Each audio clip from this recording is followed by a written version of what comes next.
আল্লাহর হাবিব সাল্লাল্লাহু আলাইহি ওয়াসাল্লাম তার সাহাবীদেরকে এসে বনি ইসরাইলের শামসুন নামের একজন মানুষের ঘটনা বর্ণনা করলেন। নবী বললেন, বনি ইসরাইলের শামসুন নামের একজন মানুষ ছিল। লাবিসাস সিলাহা ফি সাবিলিল্লাহি আলফা শাহরিন। শামসুন 1000 মাস ধরে আল্লাহর পথে জিহাদ করেছে। সে একাই তার কাফের মুশরিকদের বিরুদ্ধে যুদ্ধ করেছে। ইয়াগজুহুম ওয়াহদাহু ওয়া ইয়াকতুলু ওয়া ইয়াসবি ওয়া ইউজাহিদ। শামসুন একাই মানুষদেরকে আক্রমণ করেছে। শামসুন একাই কাফিরদেরকে আক্রমণ করেছে, তাদেরকে বন্দী করেছে, তাদেরকে হত্যা করেছে, তাদের বিরুদ্ধে আল্লাহর রাস্তায় জিহাদ করেছে। আল্লাহর নবী যখন এই ঘটনা বর্ণনা করলেন, সাহাবায়ে কেরাম চিন্তা করলেন, ওগো নবী, আমরা তো 1000 মাস হায়াত পাবো না, আমাদের হায়াত তো কম, আমরা তো 1000 মাস ধরে আল্লাহর রাস্তায় জিহাদও করতে পারবো না, আমরা তো তাদের থেকে পিছায়া গেলাম। আল্লাহ রাব্বুল আলামিন উম্মতে মুহাম্মাদীকে আশ্বস্ত করে কুরআনুল কারীমের 97 নম্বর সূরাতে আয়াত নাজিল করলেন, ও বান্দা, চিন্তা করো না, লাইলাতুল কদরি খায়রুম মিন আলফি শাহর। শামসুন 1000 মাস ধরে আল্লাহর পথে জিহাদ করে যে মর্যাদা অর্জন করেছে, তুমি উম্মতে মুহাম্মাদী যদি এই এক রাত ইবাদত করতে পারো, আমি আল্লাহ তাআলা তোমার মর্যাদা তার থেকেও বাড়ায়া দিলাম। আমি আপনাদের সামনে পবিত্র কুরআনুল কারীমের 97 নম্বর সূরা সূরাতুল কদর সম্পর্কে আলোচনা করতে চাই। সূরা কদর এটা একটা মাদানী সূরা। জোরে বলেন, কি সূরা? মাদানী সূরা। মুফাসসিরগণ বলেন, আল্লাহর রাসূল সাল্লাল্লাহু আলাইহি ওয়াসাল্লাম মক্কা থেকে মদিনায় হিজরত করার পরে প্রথম যে সূরা নাজিল হয় সেটা হচ্ছে সূরাতুল কদর। এই সূরার আয়াত সংখ্যা হলো 5টা। আমরা কুরআনুল কারীমের বিভিন্ন সূরা দেখি, যেমন সূরাতুল বাকারা। বাকারা শব্দের অর্থ হচ্ছে গাভী। এই সূরার ভিতরে কি শুধু গাভী নিয়ে আলোচনা করা হয়েছে? না, সূরার একটা অংশে গাভী নিয়ে আলোচনা করা হয়েছে। এছাড়াও আরো অনেক বিষয় নিয়ে এই সূরায় আলোচনা করা হয়েছে। তারপরেও আল্লাহ তাআলা নামকরণ করেছেন গাভী হিসেবে। সূরাতুন নিসা, এই সূরার পুরোটাই নারীদের বিষয়বস্তু নয়, বরং সূরার কিছু অংশে নারীদেরকে নিয়ে আলোচনা করা হয়েছে। তার মানে হচ্ছে কুরআনুল কারীমের সূরাগুলোর ভিতরে নামকরণ করা হয়েছে যা দিয়ে, শুধু সেটা দিয়েই সূরাগুলোতে আলোচনা করা হয় নাই। কিন্তু এই সূরাটা ব্যতিক্রম। আল্লাহ তাআলা এই সূরার নাম দিয়েছেন সূরাতুল কদর। 5টা আয়াত, 5টা আয়াতে আল্লাহ তাআলা কদর সম্পর্কেই আলোচনা করেছেন, অন্য কোনো বিষয়ে আর এই সূরার ভিতরে আলোচনা করেন নাই। কাজেই যেহেতু আলোচনা করা হয়েছে কদর নিয়ে, এজন্য এই সূরার নামাঙ্কিত করেছেন আল্লাহ তাআলা কদর বলে। সুবহানাল্লাহ ওয়া বিহামদিহি।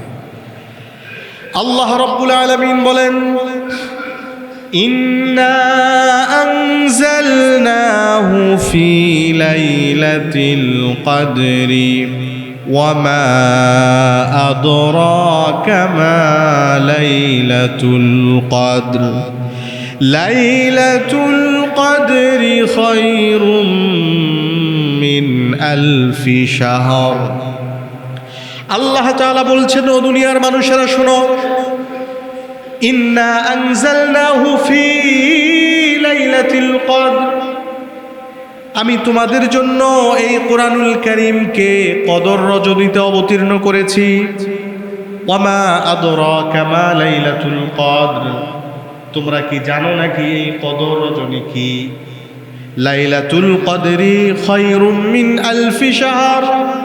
আল্লাহ বলেন, বান্দা শোনো, এই কদর রজনী হলো 1000 মাসের চেয়েও উত্তম। 1 মাস 2 মাস নয়, 1000 মাসের চেয়ে এই একটা রাত বেটার, এই একটা রাত ভালো।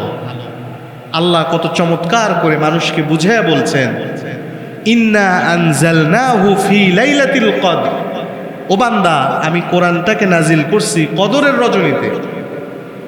কোরআনুল কারীমে নাজিল হওয়া বা রেভিলেশন, এটা বোঝানোর জন্য আরবিতে দুইটা শব্দ ব্যবহার করা হয়। একটা হলো আনজালা, আরেকটা হলো নাজ্জালা। আনজালা মানে হচ্ছে একবারে পুরো কোরআনকে আল্লাহ তাআলা লাওহে মাহফুজ থেকে প্রথম আসমানে নাজিল করেছেন, এটা বোঝানোর জন্য বলা হয় আনজালা।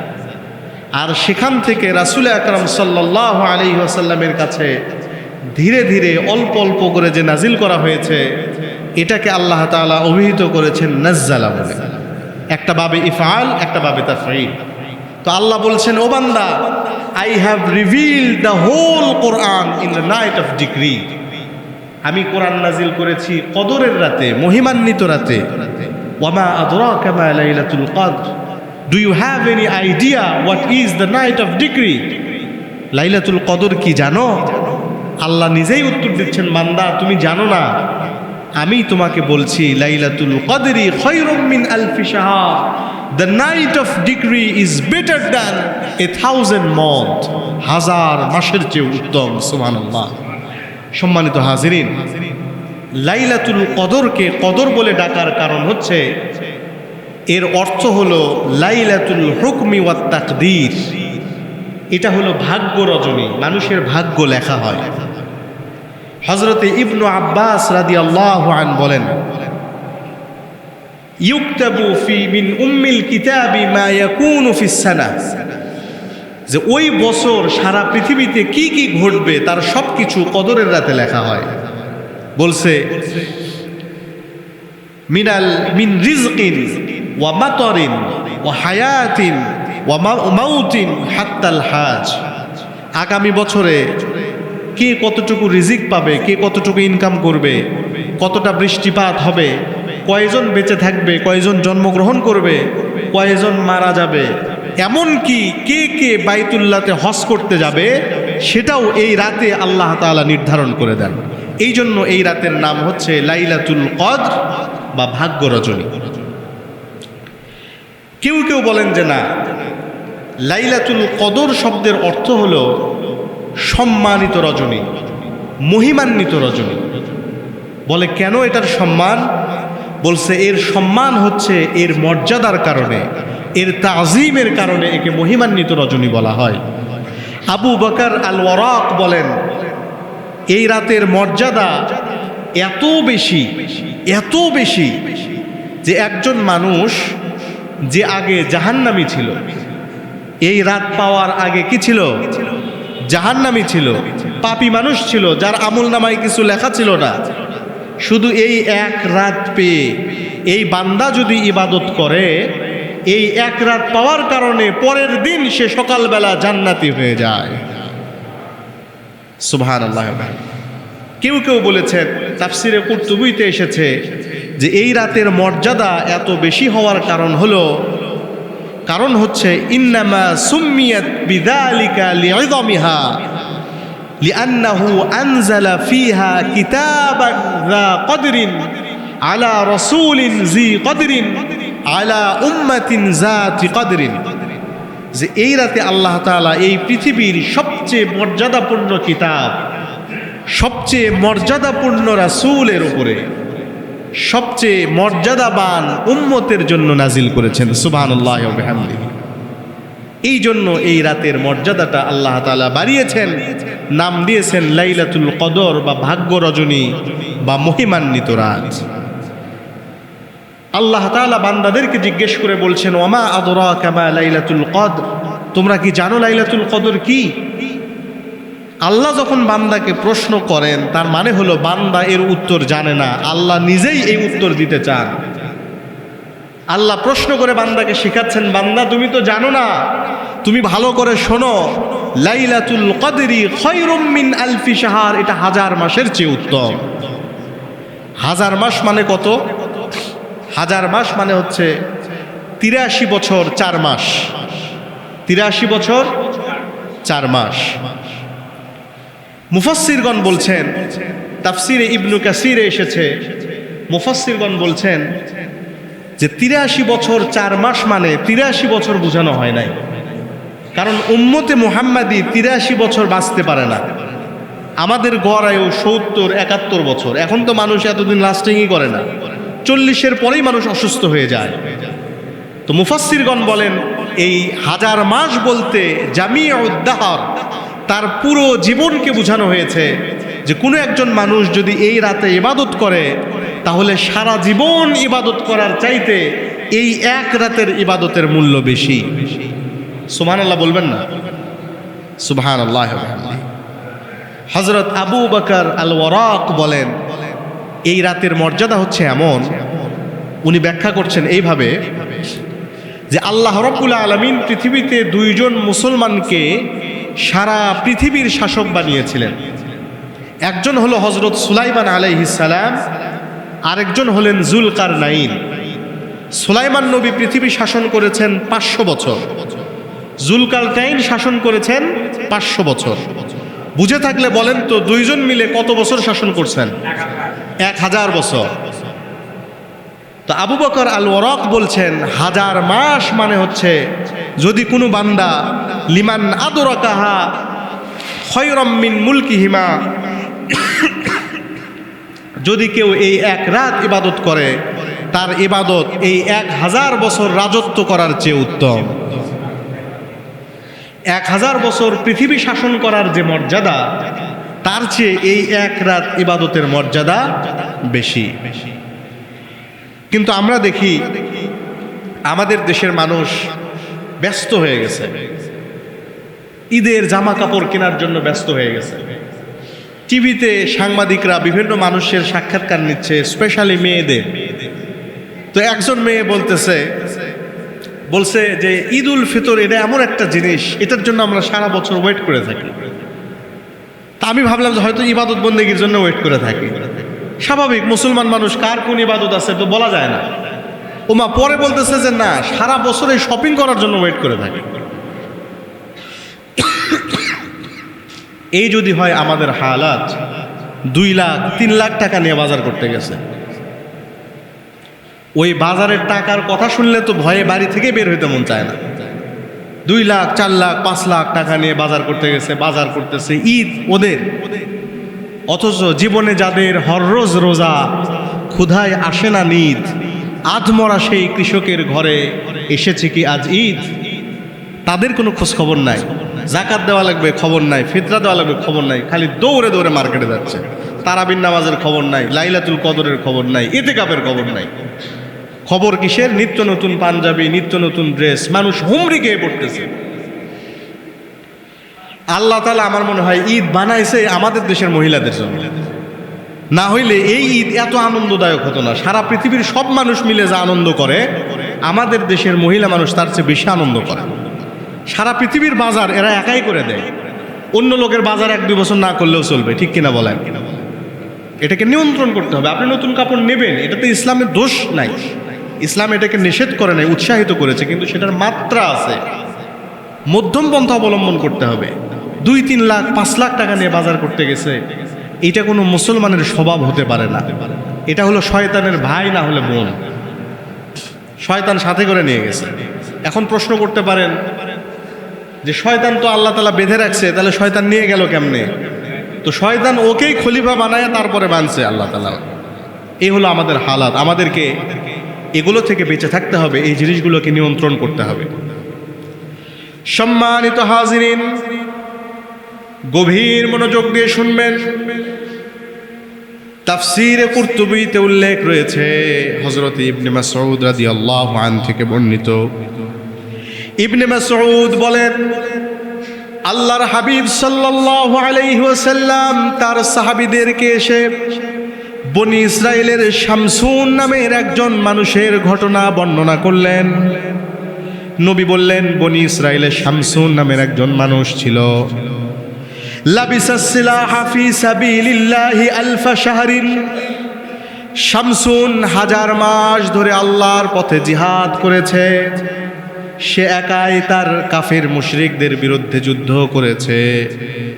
ইয়াগজুহুম ওয়াহদাহু ওয়া ইয়াকতুলু ওয়া ইয়াসবি ওয়া ইউজাহিদ, শামসুন একাই মানুষদেরকে আক্রমণ করেছে, শামসুন একাই কাফিরদেরকে আক্রমণ করেছে, তাদেরকে বন্দী করেছে, তাদেরকে হত্যা করেছে, তাদের বিরুদ্ধে আল্লাহর রাস্তায় জিহাদ করেছে। আল্লাহর নবী যখন এই ঘটনা বর্ণনা করলেন, সাহাবায়ে কেরাম চিন্তা করলেন, ওগো নবী, আমরা তো 1000 মাস হায়াত পাবো না, আমাদের হায়াত তো কম, আমরা তো 1000 মাস ধরে আল্লাহর রাস্তায় জিহাদও করতে পারবো না, আমরা তো তাদের থেকে পিছায়া গেলাম।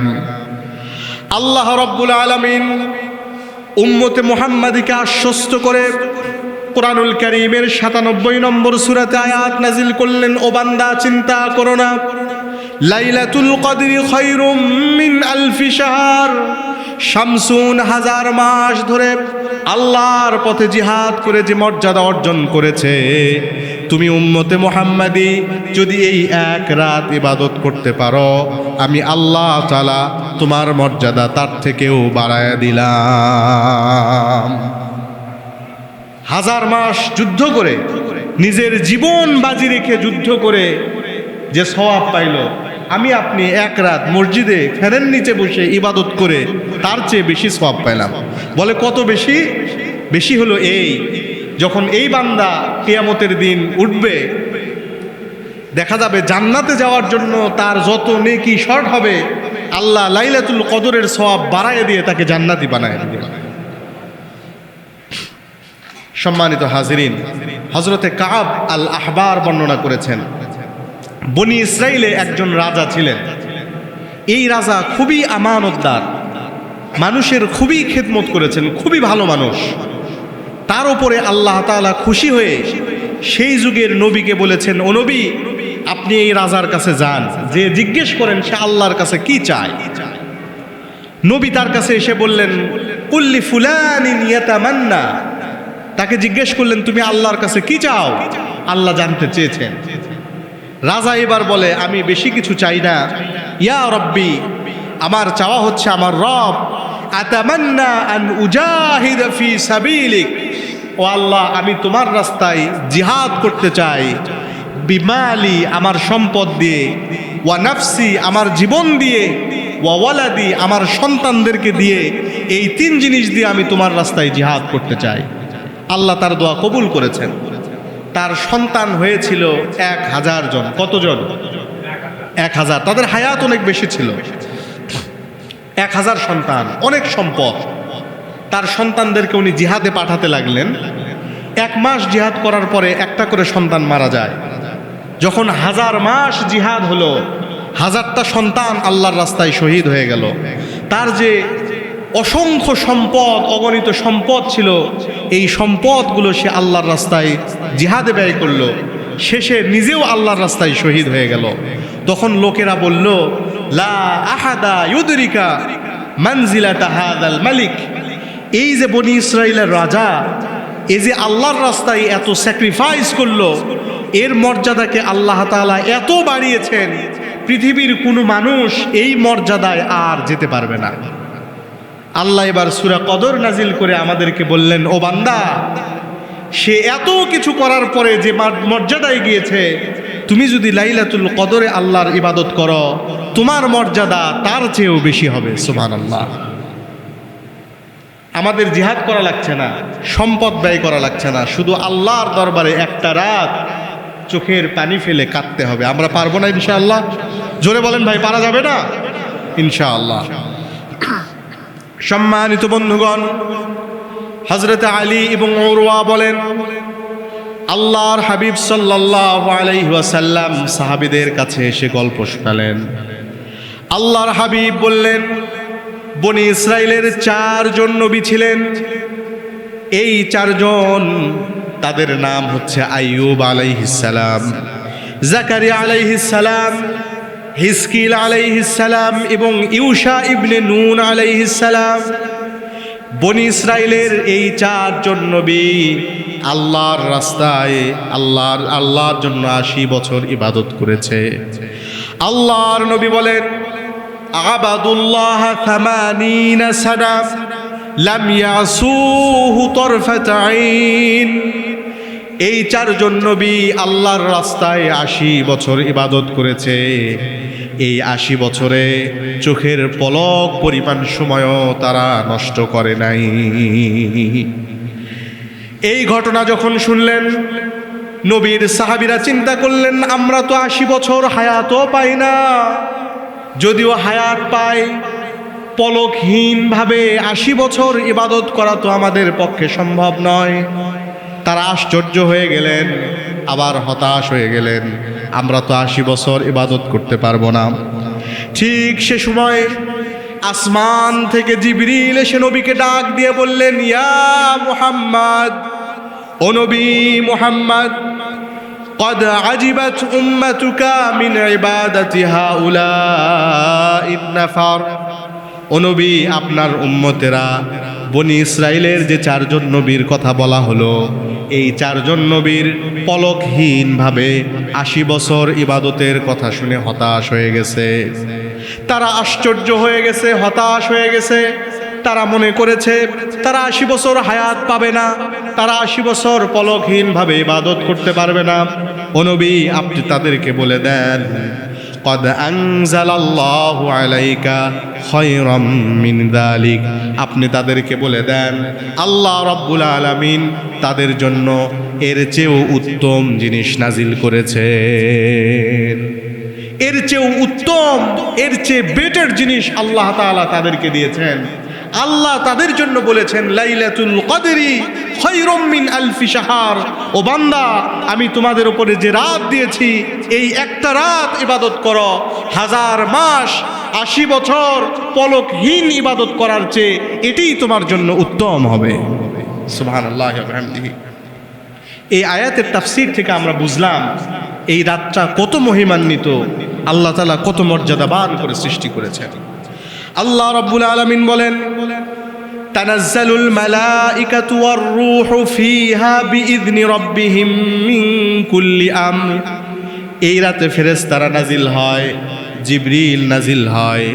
তারা নাজিল হয়ে এই পৃথিবীতে আল্লাহর নির্দেশে সব কাজের আদেশ নিয়ে নাজিল হয়।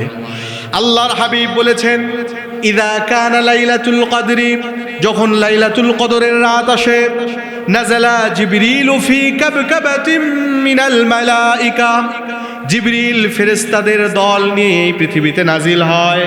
ইউসাল্লুনা ওয়া ইউসাল্লিমুনা আলা কুল্লি আবদিন কাইমিন আও কাঈদিন ইয়াযকুরুল্লাহ তাআলা। জিবরিল এসে এই পৃথিবীর যে সমস্ত মানুষ দাঁড়িয়ে দাঁড়িয়ে বসে বসে আল্লাহর জিকির করে, জিবরিল তাদের সকলকে সালাম দিয়ে তাদের জন্য দোয়া করতে থাকে। জিবরিল এসে সবার জন্য দোয়া করে, সালামুন হিয়া হাত্তা মাতলাইল ফজর। এই রাত হলো শান্তিময়। ইমাম শাবি বলেন, জিবরিল এসে এসে যারা মসজিদে ইবাদত করে, যারা ঘরে ইবাদত করে, তাদের কাছে এসে এসে জিবরিল সালাম দেয়, আসসালামু আলাইকা ইয়া আইয়ুহাল মুমিন। ও মুমিন, তোমার জন্য আল্লাহ রাব্বুল আলামিনের সালাম। সুবহানাল্লাহি ওয়া বিহামদিহি। কাজেই এই রাতে আমাদেরকে ইবাদত করতে হবে, শান্তি খুঁজতে হবে। এখন মুসলমানদের মধ্যে বিভেদ, আকীদা নিয়ে বিভেদ। আকীদাতে সমস্যা থাকতে পারে, কিন্তু মানুষ হিসেবে, মুসলিম হিসেবে, মুমিন হিসেবে আপনাকে বুঝতে হবে কে জালেম আর কে মাজলুম। জালেমের পক্ষ নেওয়া যাবে না, মাজলুমের পক্ষে সবসময় থাকতে হবে। সারা পৃথিবীতে, শুধু পৃথিবী নয়, এই রাষ্ট্রে, এই দেশে যেন খুন আর ধর্ষণের মহা উৎসব চলছে, মহোৎসব চলছে। বিগত সপ্তাহের পত্রিকাগুলো যদি পড়ে থাকেন, প্রত্যেকটা জায়গায় প্রবাসীর স্ত্রীকে ধর্ষণ করে হত্যা করা হয়েছে, বৃদ্ধা মার কাছ থেকে তার মেয়েকে টেনে নিয়ে ধর্ষণ করে হত্যা করা হয়েছে, নাবালিকা ছোট্ট বাচ্চাকে ধর্ষণ করা হয়েছে। ঠিক কিনা বলেন? এই বগুড়াতে মাটিডালিতে কয়েকদিন আগে দুইটা হত্যার ঘটনা ঘটল। খুব সম্প্রতি গত সপ্তাহে খান্দারে জমি জমার জের ধরে একজন আলেমকে হত্যা করা হয়েছে। এই রাষ্ট্রে একের পর এক হত্যা চলছে। গত পরশুদিন ইসলামী বিশ্ববিদ্যালয়ের একজন অধ্যাপককে তার নিজের অফিসে কি একটা বেতন বা ট্রান্সফারের ঝামেলা নিয়ে তার নিজের অফিসে তাকে জবাই করে হত্যা করা হয়েছে। রাষ্ট্রের সব জায়গায় মানুষ বিবেকহীন হয়ে গেছে। আমরা সরকার এবং প্রশাসনকে এই মসজিদ থেকে বলতে চাই, আপনারা সন্ত্রাসীদেরকে পেট্রোনাইজ করবেন না, সন্ত্রাসীদেরকে অবিলম্বে গ্রেপ্তার করে আইনের আওতায় নিয়ে এসে একটা শান্তিপূর্ণ সমাজ ব্যবস্থার দিকে মনোযোগ দেন। খুনিদেরকে, সন্ত্রাসীদেরকে মন্ত্রী বানায়েন না, বরং যারা তাদেরকে নিয়ন্ত্রণ করতে পারে তাদেরকে ক্ষমতায় বসায় সুন্দরভাবে এই দেশটাকে পরিচালনা করেন। আল্লাহ রব্বুল আলামিন আপনাদেরকে তৌফিক দিন। প্রিয় হাজিরিন, সম্মানিত হাজিরিন, এই সময়ে আল্লাহ তাআলা যে আমাদেরকে লাইলাতুল কদরের মর্যাদার কথা বললেন, এই ফিতনার যুগে আল্লাহ রসুল বলেছেন শেষ জামানায় ফিতনা বেশি হবে, হার্জ বেশি হবে। সাহাবায়ে কেরাম বললেন, ইয়া রাসূলুল্লাহ, হার্জ কি? আল্লাহ রসুল বললেন, আল কতলু ওয়াল কতল, হত্যা আর হত্যা। চারপাশে শুধু মানুষ খুন হবে। এই মানুষ খুন থেকে আল্লাহ তাআলা আমাদেরকে হেফাজত করুন। এই পৃথিবীর যেখানেই যাবেন আমরা মুসলমানরা টার্গেট হচ্ছি, ধর্ম বর্ণ নির্বিশেষে মনে রাখতে হবে যারা অমুসলিম তারা মুসলমানদের শত্রু। অমুসলিমরা কখনো আমাদের বন্ধু হতে পারে না। আমি যে দলেরই হই না কেন, আমেরিকা আমাকেই টার্গেট করবে মুসলিম হিসেবে, দল হিসেবে নয়। এজন্য আসুন আমরা কাঁধে কাঁধ মিলিয়ে আমাদের এলাকায়, আমাদের মহল্লায় এই সমস্ত খুন নিপীড়ন এগুলো থেকে আমাদের সমাজ, আমাদের পরবর্তী প্রজন্মকে হেফাজত করি। আল্লাহ তাআলা তৌফিক দিন। সম্মানিত হাজিরিন, লাইলাতুল কদরে এই রাত পাওয়ার উপায় হচ্ছে, এই রাত পাওয়ার উপায় হলো এতেকাফ করা। জোরে বলেন, কি করা? এতেকাফ করা। আল্লাহ রাসূল সাল্লাল্লাহু আলাইহি ওয়াসাল্লাম যখন রমজানের শেষ দশক আসতেন, আল্লাহর হাবিব ইদা দাখালাল আশরা আহইয়াল লাইলা ওয়া আইকাযা আহলা, এই শেষ দশকে, শেষ 10 দিনে আল্লাহর রাসূল নিজে ইবাদত করতেন, তার ফ্যামিলির সদস্যদেরকে জাগিয়ে দিতেন। সারা রাত নবী ঘুমাতেন না, ইবাদত করতেন। একেবারে জোরে সরে কোমর বেঁধে সারা রাত ধরে আল্লাহ রাসূল ইবাদত করতেন। এতেকাফের অসংখ্য মর্যাদা। আমাদেরকে এতেকাফ থাকতে হবে। সব কাজ ব্যতি রেখে অন্তত 10টা দিনের জন্য এই পৃথিবীর সব কাজ বাদ রেখে মসজিদে থাকা যাবে না ইনশাআল্লাহ? ভাই ইনশাআল্লাহ বললেই থাকা লাগবে এমন না, ভয় পাবেন না, ইনশাআল্লাহ বলেন। থাকা যাবে ইনশাআল্লাহ? ইনশাআল্লাহ। আল্লাহর হাবিব বলেছেন, মান ই'তাকাফা ইয়াওমান ইবতিগা ওয়াজহিল্লাহ, যে ব্যক্তি আল্লাহর ওয়াস্তে একদিন ইতিকাফ করবে, জাআলাল্লাহু বাইনাহু ওয়া বাইনান নারি সালাসাতা খানাদিক, তার এবং জাহান্নামের মধ্যে আল্লাহ তাআলা এক খন্দক দূরত্ব তৈরি করে দিবেন। সাহাবায়ে কেরাম জিজ্ঞেস করলেন, ও নবী, এক খন্দক দূরত্ব কত দূর? নবী বলেন, কুল্লু খান্দাকিন আবআদু মিম্মা বাইনাল খাফিকাইন, আসমান এবং জমিনের মধ্যে যতখানি জায়গা ফাঁকা, এই ফাঁকা জায়গাকে বলা হয় এক খন্দক। এরকম 7 খন্দক দূরত্ব যিনি এই এতেকাফকারী এবং জাহান্নামের মধ্যে তৈরি করে দিবেন, আওয়াজ দিয়ে বলেন তো তিনি কে? একদিন এতেকাফ, আল্লাহর জন্য একদিনের এতেকাফ। জাহান্নাম থেকে এই মানুষের দূরত্ব 7 খন্দক। এক খন্দক মানে হলো পৃথিবীর ফাঁকা জায়গা। তার মানে হলো সহজ কথায় এই ব্যক্তি জাহান্নামী হবে না। কাজেই আমরা চেষ্টা করব আল্লাহ রাব্বুল আলামিন আমাদের জন্য, আমাদের সবাইকে দুনিয়ার সব কাজ থেকে বিরত রেখে যেন এতেকাফে থাকার তৌফিক দান করেন। সকলে বলি আল্লাহুম্মা আমিন। এবং বেশি বেশি দোয়া করব। আল্লাহ রাসূল দোয়া শিখিয়েছেন। আয়েশা রাদিয়াল্লাহু আনহা বলেন, ও নবী, আমি যদি লাইলাতুল কদর পেয়ে যাই আমি কি দোয়া করব? আল্লাহ রাসূল বলেন, তুমি দোয়া করবা, আল্লাহুম্মা ইন্নাকা আফুউন তুহিব্বুল আফওয়া ফাআফু আন্নী। আয় আল্লাহ, তুমি ক্ষমা করতে ভালোবাসো, তুমি ক্ষমাশীল, তুমি আমাকে ক্ষমা করে দাও। আমরা এই দোয়া বেশি বেশি পড়ব ইনশাআল্লাহ। আল্লাহ তাআলা আমাদের সবাইকে কবুল করুন, সবার সিয়াম কিয়াম ইতিকাফ ইবাদতগুলোকে কবুল করুন।